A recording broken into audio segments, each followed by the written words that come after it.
18h heure locale du Caire, bonsoir et bienvenue à ce deuxième journal en langue française pour aujourd'hui. Nos émissions en langue française reprennent et se poursuivront jusqu'à 20h heure locale. Le journal vous sera présenté ce soir par Hani Farag et moi-même Mahal Mahdi. Hani, bonsoir. Bonsoir Maha, bonsoir tout le monde et bienvenue chers téléspectateurs à un journal complet en langue française qui va être présenté sur la TV internationale mais aussi sur notre deuxième chaîne nationale. Tout de suite les principaux titres. Bienvenue sur Nal TV International. Le président Abdel Fattah el-Sisi a appelé la communauté internationale à soutenir la solution à deux États, principal garant de la stabilité dans la région. El-Sisi a fait cette déclaration mercredi lors d'un entretien téléphonique avec son homologue français Emmanuel Macron. El-Sisi et Macron ont mis l'accent sur la profondeur des relations liant les deux pays amis et l'intérêt qu'ils accordent au renforcement de la coopération dans les différents domaines.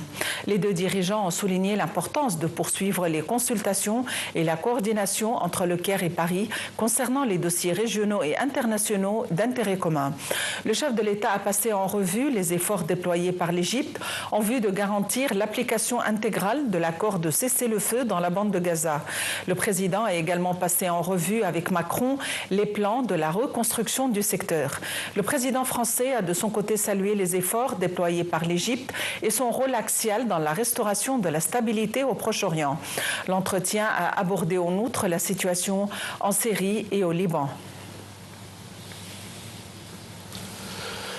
Le Premier ministre égyptien Dr Moustafa Madbouli a souligné le soutien ferme apporté par l'Égypte aux droits légitimes du peuple palestinien, notamment son droit à l'autodétermination, à l'indépendance de son État ou de leur État sur les frontières de 1967 avec Jérusalem-Est comme capitale. Il a également insisté sur la position de l'Égypte rejetant toute proposition impliquant le déplacement du peuple palestinien de leurs terres ou de ses terres. Il a réaffirmé la détermination de l'Égypte à mobiliser ses ressources pour la reconstruction sous la direction du président Abdel Fattah el-Sisi et a confirmé la coopération avec divers partenaires régionaux et internationaux pour la reconstruction de Gaza et la réalisation des intérêts palestiniens en vue de réunifier la Cisjordanie et afin de soutenir les efforts de création de l'État palestinien. De son côté, le Premier ministre palestinien et ministre des Affaires étrangères, Dr Mohamed Moustapha, lors de sa rencontre avec le Premier ministre égyptien, a exprimé sa reconnaissance pour ce que l'Égypte a offert au cours de ces dernières décennies.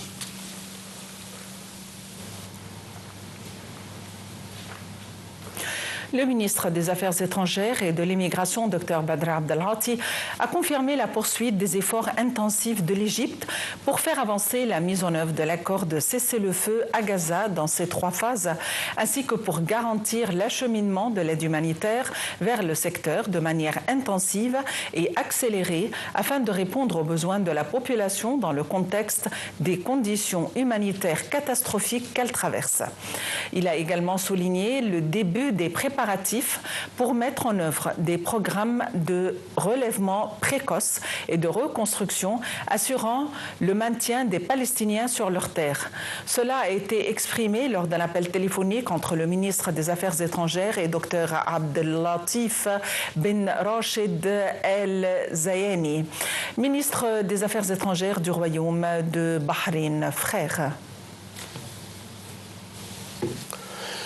De sa part, le roi de Jordanie, Abdallah II, a rejeté toute tentative pour prendre le contrôle des territoires palestiniens et déplacer ses habitants après l'annonce par le président américain Donald Trump de son projet de contrôler la bande de Gaza. Lors d'une réunion avec le président palestinien Mahmoud Abbas, le roi a souligné la nécessité d'arrêter les activités de colonisation et de rejeter toute tentative d'annexion des terres et de déplacement des Palestiniens à Gaza et en Cisjordanie.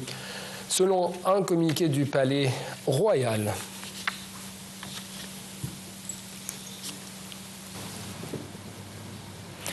Le secrétaire général de la Ligue des États arabes, Ahmed Aboulghit, a souligné la nécessité de travailler à la consolidation du cessez-le-feu dans la bande de Gaza, à l'introduction de l'aide humanitaire d'urgence et à l'aide humanitaire d'urgence aux aides aux habitants pour rétablir progressivement la vie normale afin de contrer le plan israélien visant la bande de Gaza invivable. Cela est survenu lors de la réception par Aboulghit de Dr Mohamed Mustafa, Premier ministre et ministre des Affaires étrangères de l'État de Palestine au siège général de la Ligue arabe. Après la réunion, le Premier ministre palestinien a confirmé que le gouvernement travaillait activement à l'aide humanitaire pour la bande de Gaza, en plus de préparer la reconstruction malgré les défis actuels. Il a également exprimé sa gratitude pour le soutien de la Ligue arabe face aux défis actuels, en particulier sur le plan politique.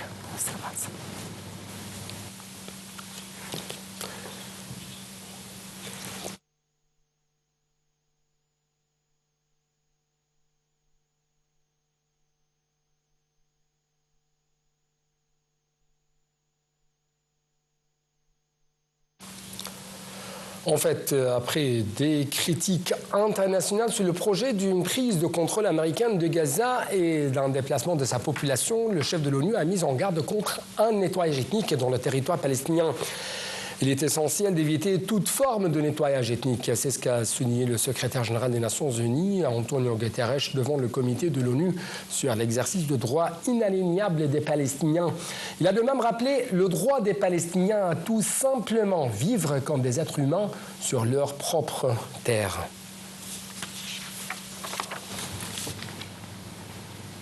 Le ministre des Affaires étrangères espagnol, José Manuel Álvarez, a rejeté aujourd'hui la proposition du ministre de la Défense israélien Israël Katz concernant l'accueil en Espagne de Palestiniens en cas de déplacement forcé depuis Gaza. D'autre part, la Chine a dit s'opposer au déplacement forcé des Palestiniens de la bande de Gaza après l'annonce du président Trump concernant une prise de contrôle américaine du territoire. La Chine a toujours soutenu le fait qu'une gouvernance palestinienne sur les Palestiniens était le principe de base de la gouvernance d'après-guerre de Gaza et nous sommes opposés au transfert forcé des habitants de Gaza, a déclaré le porte-parole du ministère chinois des Affaires étrangères. Quant aux États-Unis, ils ne financeront pas la reconstruction de Gaza, selon les affirmations faites mercredi par le porte-parole de la Maison-Blanche, Caroline Leavitt. L'administration américaine va travailler avec ses partenaires dans la région pour reconstruire Gaza, a-t-elle ajouté. La Maison-Blanche a, elle, indiqué que Donald Trump ne s'était pas engagé pour l'instant à envoyer des troupes à Gaza. Le secrétaire d'État américain Marco Rubio a affirmé de sa part que tout transfert des Gazaouis serait temporaire. En fait, Trump veut reconstruire les bâtiments afin que les gens puissent y retourner, a-t-il dit.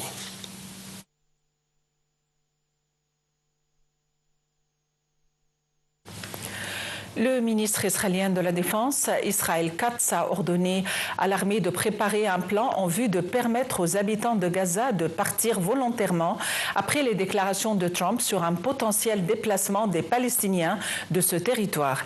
Il s'agit de permettre à tout habitant de Gaza qui le souhaite de partir vers n'importe quel endroit du monde qui accepte de l'accueillir. Le plan comprendra des options de sortie au point de passage terrestre ainsi que des dispositions spéciales pour les sorties par voie maritime et aérienne, a-t-il ajouté. De son côté, le mouvement palestinien Hamas a confirmé que la proposition du président américain Donald Trump d'imposer un contrôle américain sur la bande de Gaza constituait une occupation du secteur assiégé. Le mouvement Hamas a déclaré dans un communiqué que cette proposition ne servirait pas à la sécurité et la stabilité au Moyen-Orient.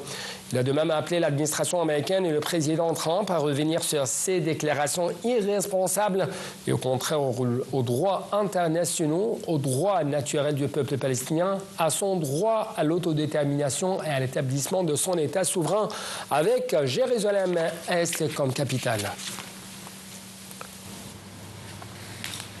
Le port d'Al-Arish, dans le Sinaï du Nord, doit recevoir le 6e convoi d'aide humanitaire émirati destiné à la bande de Gaza.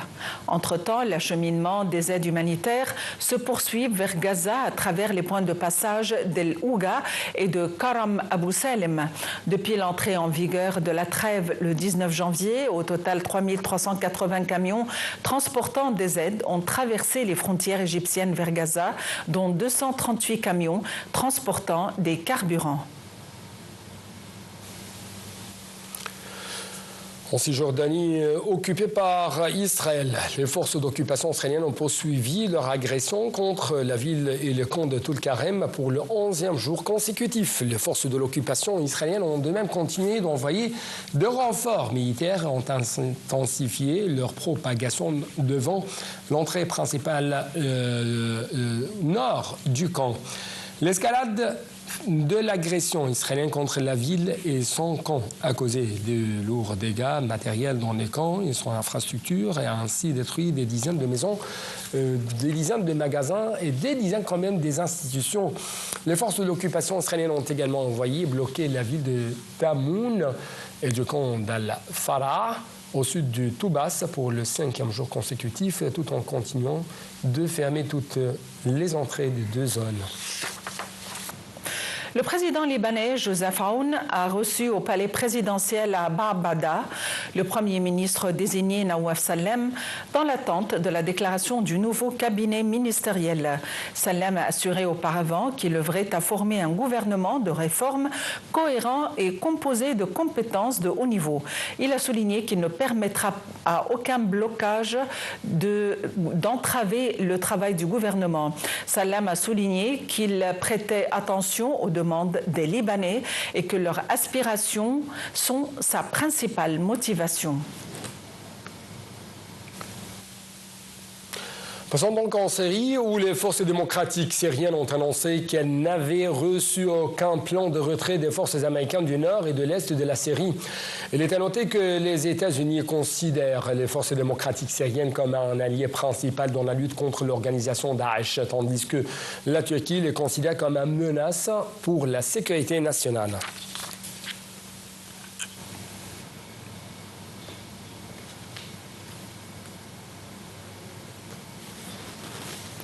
Le président américain Donald Trump a estimé que l'Iran ne pouvait avoir l'arme nucléaire au lendemain de sa déclaration en faveur d'une politique de pression maximale sur Téhéran.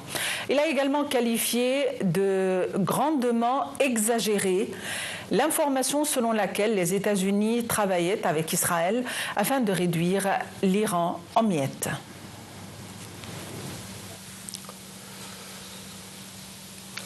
En réaction, les gardiens de la Révolution ont dévoilé jeudi dans les eaux du Golfe le premier navire porte-drone du pays, selon les annonces faites par le commandant naval de l'armée de l'Iran, le martyr Bahman Bagheri. Un ancien navire commercial a été transformé en porte-drone au cours de 2 dernières années et demie, selon les déclarations du responsable iranien lors de la cérémonie de la présentation.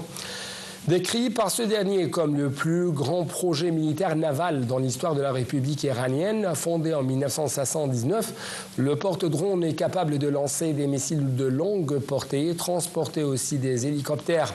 D'après l'agence de presse officielle iranienne IRNA, il peut transporter jusqu'à 60 drones.